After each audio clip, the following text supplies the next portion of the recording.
En parlant de buffet à volonté, en ce moment, on est servi du côté de l'Olympique de Marseille. Oh là là, Ah ouais, ça, d'accord. 2 semaines, il a bossé. C'est devenu ça. Ouais, Média non, training. Parce que j'ai vu avec la régie, je leur avais demandé un petit peu d'adapter avec, Vraiment avec mon début de. Non, pas du tout.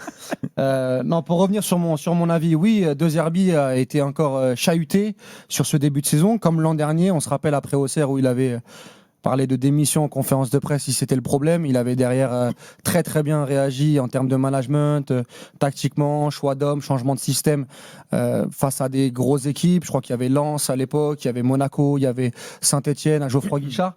On lui promettait l'enfer à cette époque-là et il avait réussi à réenclencher une dynamique positive qui avait permis à l'Olympique de Marseille de prendre cette deuxième place. Et bis repetita pour De Zerbi, après ce début de saison catastrophique, avec tout ce qui se passe autour de l'Olympique de Marseille, la perte de Rabiot, les 2 défaites contre Lyon et contre Rennes notamment, on va pas refaire l'histoire. Il était attendu au tournant avec ce calendrier Real Madrid, Paris Saint-Germain, Ajax, Metz, Strasbourg, avec des déplacements importants, avec une rotation un enchaînement de matchs qui méritait une rotation positive, et c'est ce qu'on a vu de la part de De Zerbi. De Zerbi a encore prouvé que c'était un grand coach, parce que coacher à l'Olympique de Marseille, c'est pas simple. On est là pour le critiquer quand il faut le critiquer, mais moi j'aimerais le féliciter ce soir parce que il a éteint ce feu du mois d'août avec beaucoup de talent, avec beaucoup de compétences, et j'espère que les louanges seront aussi à la hauteur de ce qu'on a, de ce qu'on avait dit en termes de critique. Moi, je trouve que l'enchaînement, notamment PSG, Strasbourg, Ajax, Metz, a été de très très grande qualité, que ce soit dans les compositions de départ, dans les lectures de match, dans la gestion des minutes, dans le management, dans les signaux envoyés, que ce soit sur les jeunes joueurs, sur les plus anciens, sur les recrues, parce que bien évidemment qu'il faut mettre en valeur les recrues qui ont tout changé du côté de l'Olympique de Marseille, mais ces recrues-là, il faut les intégrer, il faut bien les intégrer au bon poste, il faut que la mayonnaise prenne aussi rapidement, et hormis Angel Gomez, où je trouve que sa dynamique elle est moins bonne par rapport au début de saison, il n'y a aucun faux pas en termes de recrues. Il y a peut-être la blessure de Medina, mais sinon tout le monde celle d'Ahmed Traoré aussi. Et d'Ahmed Traoré, mais sinon tout le monde répond présent et dans le projet de jeu de Roberto De Zerbi. On parle bien évidemment de management, mais j'ai envie de parler aussi de football, et je trouve que la proposition football avec des matchs bien différents, où tu vas prendre le feu à Madrid pour réagir en deuxième mi-temps, où tu vas devoir harceler le PSG un certain temps pour aller chercher l'ouverture du score et derrière subir le match contre Strasbourg, la première mi-temps, la fin de match avec les bons choix, le match contre Metz où tu peux te dire bon bah t'as fait le plus dur en allant gagner des victoires, de réussir à captiver son groupe pour continuer à faire une grosse performance malgré la première mi-temps frustrante. Ouais. Je dis chapeau. Tu dis chapeau, mais tu dis grand coach aussi. Ah oui, je dis chapeau Roberto De Zerbi parce que tu dis grand coach. Ah oui, grand aussi. coach. Ah oui, grand coach. Moi je trouve qu'encore une fois tu jugeras mais non, plus tard. non, Là, parce on que- peut pas parce dire qu'encore si une fois, aujourd'hui, pour moi, c'est Il y a un grand 3 coach ou semaines, pas. tu te demandais si c'était l'homme de la j'ai situation. jamais dit ça. Non, J'ai il a pas dit ça. jamais dit ça. Encore une fois, c'est un mensonge parce que j'ai toujours défendu Roberto De Zerbi. Je l'attendais au tournant sur ces moments chauds. C'est le deuxième moment chaud qu'il a à gérer à l'Olympique de Marseille, qu'il arrive à retourner avec son talent et sa compétence. Et j'aimerais insister là-dessus parce que beaucoup de gens pensaient qu'après ce début de saison, il n'allait pas faire long feu à Marseille et qu'avec le calendrier qui arrivait, il allait sûrement prendre la porte un mois après. Et j'aimerais le féliciter par rapport à ça. Et si vous voyez pas, si on voit toujours pas de patte de Zerbi, si on voit toujours pas de qualité de grand coach, va falloir aller sur Doctolib, prendre un rendez-vous quand même rapidement. C'est 2 choses différentes. Moi, je trouve que je suis d'autant plus à l'aise pour en parler parce que moi, c'est un coach que j'adore. J'ai adoré à Brighton, j'en ai déjà parlé. J'avais dit aussi en début de saison, on avait parlé un petit peu que sur des matchs profil Ligue des Champions, ça serait peut-être plus adapté, comme on a vu contre l'Ajax, de développer son jeu, etc. Il y a une patte des Zerbi, c'est incontestable. Après, tu l'as évoqué en une phrase, tu dis oui, il a intégré les recrues au bon poste. Il n'avait pas fait jouer Aguerd ailier droit, tu vois ce que je veux dire. À un moment donné, quand tu lui amènes Aguerd, Pavard, Emerson, ça te change. Emerson, on savait tous que c'était très très bon, Emerson, quand il est arrivé. Parce que toi, tu penses que c'est De Zerbi qui a transformé Emerson dans l'espace d'un mois. Non, mais voilà. C'est une agréable surprise. Mais c'est une agréable surprise, c'est un pari réussi de la part de la direction O'Reilly, on marseillaise. savait que c'était ce niveau-là, O'Reilly. O'Reilly, il revient de blessure. Pour l'instant, il a fait 1 ou 2 bons matchs, notamment contre Metz. Il fait une très bonne semaine. Notamment contre Metz, il a été très bon. Mais il y a Vermeeren qu'on a vu brièvement aussi, qui a été très bon contre l'Ajax. Mais ce que je veux dire, c'est que moi, j'ai tendance à penser que ça appartient avant tout aux joueurs. Et quand tu apportes autant de qualité par rapport à ce que tu avais la saison dernière, oui, évidemment, il a réussi à enchaîner. Je veux dire, après, tu vois les victoires à l'Ajax. Moi, s'ils font 3 victoires en Ligue des Champions, c'est bout du monde. L'Ajax de cette année, c'est un des plus faibles depuis longtemps.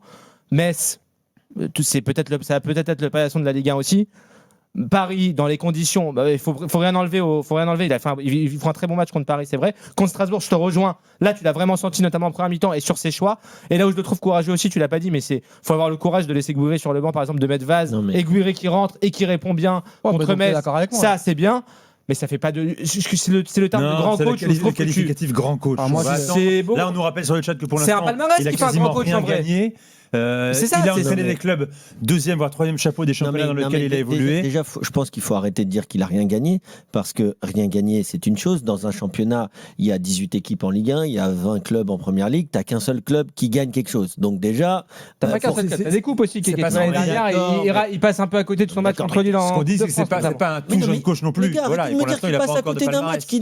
Dont il est éliminé au penalty. On peut pas passer à côté d'un match, t'es éliminé au penalty. Tu peux revenir sur le choix de pas avoir mis Rouly qui est ton gardien. On va pas refaire la saison dernière Kevin, maintenant. Grand coach ou pas? Qualifié comme ça déjà ou pas? Mais grand coach ou pas grand coach, moi ce que je veux dire c'est que dès le début de saison, moi je veux parler du match contre Rennes. Le match contre Rennes, il faut pas oublier que Marseille, ils dominent outrageusement le match. Et ils font une erreur grossière d'alignement. Et peut-être, si tu veux, également de manque de pressing sur le porteur du ballon qui fait qu'ils perdent le premier match. Derrière, bagarre, machin, pas bagarre, etc. Peut-être que ça a été un déclic, peut-être pas. En tout cas, moi, je veux quand même rappeler que des Herbus, moi, je suis d'accord avec Walid sur le fond, même si je t'ai trouvé sceptique sur 2-3 trucs cet été, alors que pour moi, l'OM, c'était très, très compliqué cet été de toute façon. Tu m'as trouvé sceptique sur l'OM cet été? Sceptique sur des Herbus. Moi, sur De Zerbi, j'étais sceptique. Peut-être que je me trompe. J'ai toujours dit que l'année 2 sera meilleure que la première, qu'il a réussi à annihiler le contexte marseillais l'an dernier. Et là, pour le coup, je te rejoins sur l'année 2, tu commences à voir des choses dans le jeu que tu ne voyais pas l'année dernière. Ça, c'est une réalité. Il n'y a pas les mêmes outils, le même effectif non plus, les amis. Non, mais tu disais aussi, tu sais pas comment il va faire jouer Rabiot, ça va être quand même attention. Bon, moi, la perte de Rabiot, on le voit, on l'a tous oublié, Rabiot. Non, moi je trouve que cette équipe avec Rabiot, elle aurait été encore meilleure. Je suis pas sûr de ça. Ça, c'est mon avis. Ouais. Mais en tout cas, là où De Zerbi, ce qu'il fait, c'était déjà très bien, c'est que déjà l'an dernier, il finit 2e. Je le rappelle, pour ceux qui disent que c'est pas un grand coach ou qu'on s'enflamme. Et de 2, là où aujourd'hui, que ce soit Luis Enrique, que ce soit De Zerbi, que ce soit certains entraîneurs qui performent aujourd'hui au très haut niveau, ce qui est fort, c'est pas d'avoir forcément un 11 type et de performer.